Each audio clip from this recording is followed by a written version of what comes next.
Baik, Bismillahirrahmanirrahim. Assalamualaikum warahmatullahi wabarakatuh.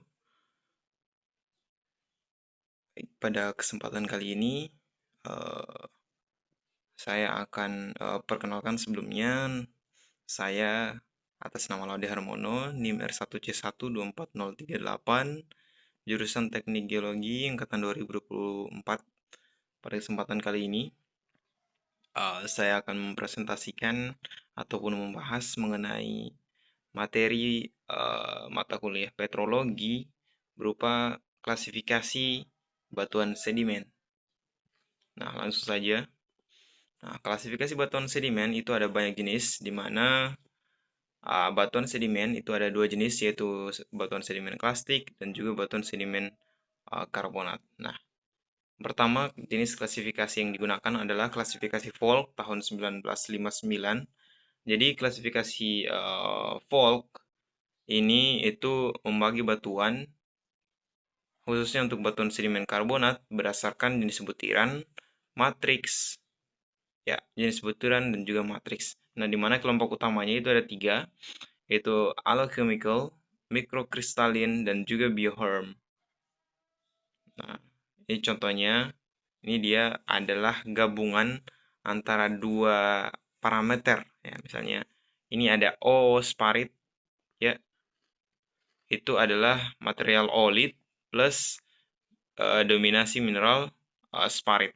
Kemudian ada juga biomikrit, di mana mengandung banyak fosil atau bio dan juga didominasi oleh matriks mikrit. Nah, kemudian klasifikasi yang kedua adalah klasifikasi laser tahun 2015. Nah, di mana klasifikasi laser tahun 2015 itu klasifikasi pada batuan sedimen yang terdiri atas tiga komponen utama, yaitu mineral lempung, dolomit, dan juga kuarsa atau feldspar. Nah, ya. Nah, penentuan namanya itu diketahui ketika misalnya hasil plottingan itu condong pada satu sisi. Dimana misalnya ketika condong atau sisinya itu berada pada dolomit claystone, maka namanya adalah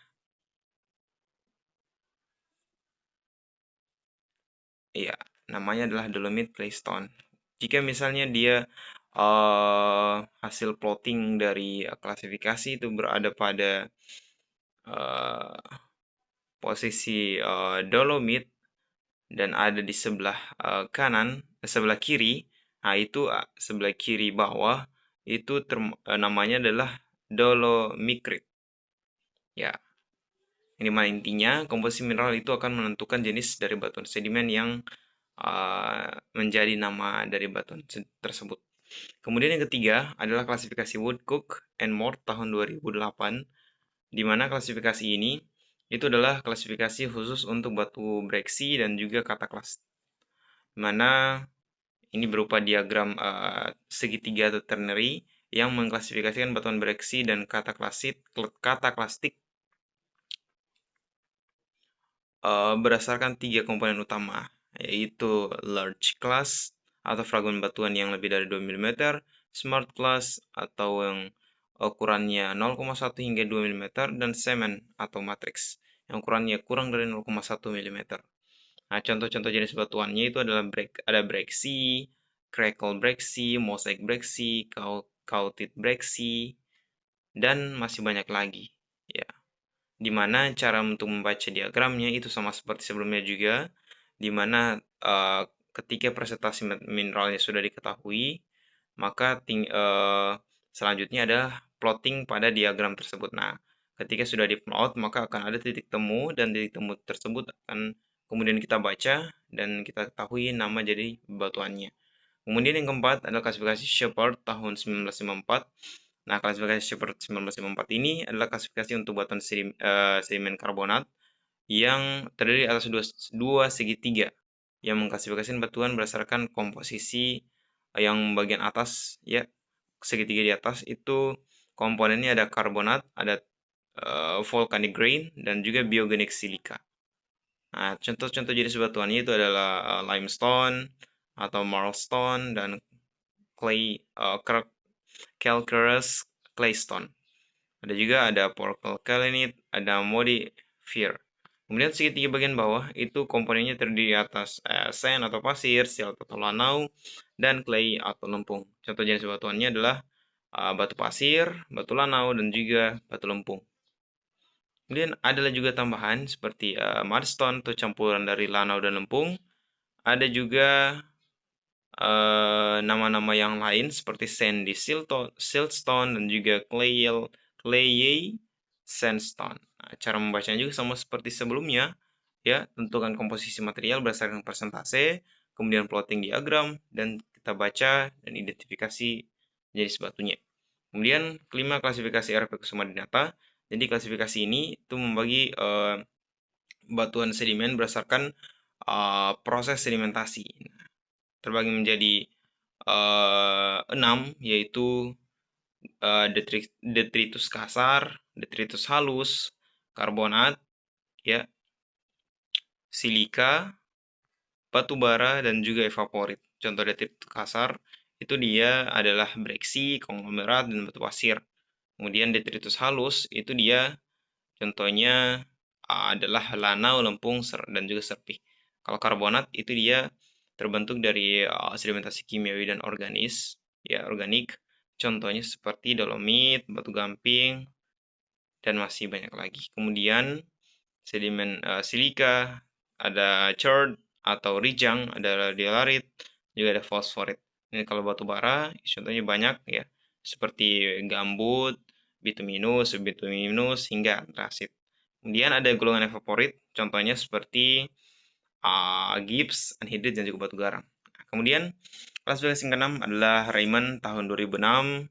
Nah, tabel klasifikasi ini itu mengklasifikasikan batuan sedimen karstik berdasarkan 3 karakteristik utama, yaitu ada matriks, class shape atau bentuk fragmen, dan juga class composition atau komposisi fragmen. Ya, contoh batunya itu seperti quartzitic conglomerate karena didominasi oleh mineral kuarsa.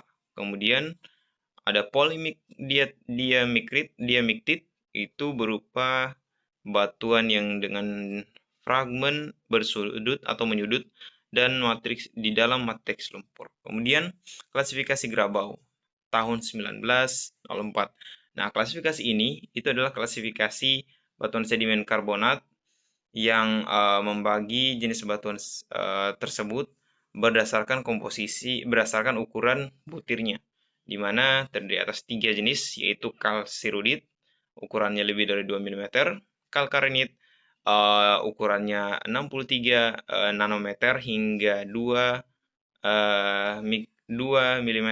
Kemudian ada juga kalsilutit, ukurannya kurang dari 63 nano atau mikrometer. Kemudian pada klasifikasi yang ke-8 adalah klasifikasi Dunham 1962, di mana klasifikasi ini adalah klasifikasi untuk batuan sedimen karbonat yang berdasarkan komposisi dari mud, lumpur, dan butiran atau grain, di mana jenis batuannya terbagi menjadi 6, yaitu mudstone, wakestone, pegstone, greenstone, brownstone, dan juga kristalin. Kemudian klasifikasi yang ke-9 adalah Wentworth 1922. Nah, klasifikasi Wentworth itu adalah klasifikasi berdasarkan ukuran butir pada batuan sedimen plastik. Ya, di mana ukuran butirnya itu ya mulai dari boulder atau bongkah yang ukurannya lebih dari 256 mm sampai yang paling kecil itu adalah clay atau lempung, ukurannya kurang dari 1/256 mm. Nah, contoh batuannya itu ada banyak seperti konglomerat atau breksi. Ukurannya kalau butirnya ini kalau konglomerat mulai dari bongkah hingga ke rikil ya. Kemudian ada juga batu pasir, ini ukuran butirnya ya pasir, dan seterusnya, mengikuti ukuran butir untuk penamaan jenis batuannya. Baik, kita lanjut. Kemudian klasifikasi yang ke-10 adalah klasifikasi Petty Jones 1975. Nah, klasifikasi ini itu dia berdasarkan komposisi material dan juga matriks. Nah, komposisi material untuk klasifikasi Petty Jones itu ada 3 yang utamanya, yaitu feldspar, kuarsa, dan juga fragmen batuan atau litik. Ya, kemudian untuk yang kedua itu adalah komposisi matriksnya, di mana jika komposisi matriksnya itu adalah kurang dari 15%, maka ternary atau diagram segitiga yang digunakan adalah diagram yang Aronite. Sedangkan jika komposisi matriksnya 15-75%, maka diagram ternary yang digunakan adalah Greyweg. Dan terakhir, jika komposisi matriksnya lebih dari 75%, maka ternary atau diagram segitiga yang digunakan adalah yang Madrock. Kemudian ke-11 adalah klasifikasi Volk tahun 1962. Nah, klasifikasi ini itu adalah klasifikasi khusus untuk batuan sedimen karbonat, batu gamping, yang mengelompokkan batu gamping berdasarkan 3 komponen utama, yaitu holocene, matriks, dan semen. Ya. Kemudian klasifikasi yang ke-12 dan yang terakhir adalah klasifikasi Emery and Cloven tahun 1971, di mana klasifikasi ini itu lebih memperjelas atau memperdalam atau memperdetail lagi dari klasifikasi Dunham tahun 1962 tadi. Nah, di mana asal komponennya itu ada 2, yaitu allochthon dan juga autochthon. Nah, kalau allochthon itu komponen batuan yang tidak terikat secara organik saat pengendapan. Sebaliknya, kalau autochthon itu komponen batuan yang terikat secara organik saat pengendapan. Nah, teksturnya itu ada 3, yaitu matrix supported, glass supported, dan organism bound. Nah, contoh batunya itu ada 3 ya. Ada floatstone, roadstone untuk allochthon. Sedangkan autochthon itu ada 3, yaitu bafflestone, beanstone, dan framestone. Baik, mungkin itu saja yang bisa kami jelaskan pada kesempatan kali ini. Lebih dan kurangnya mohon dimaafkan. Ke akhirul kalam, billahi taufiq wal hidayah. Assalamualaikum warahmatullahi wabarakatuh.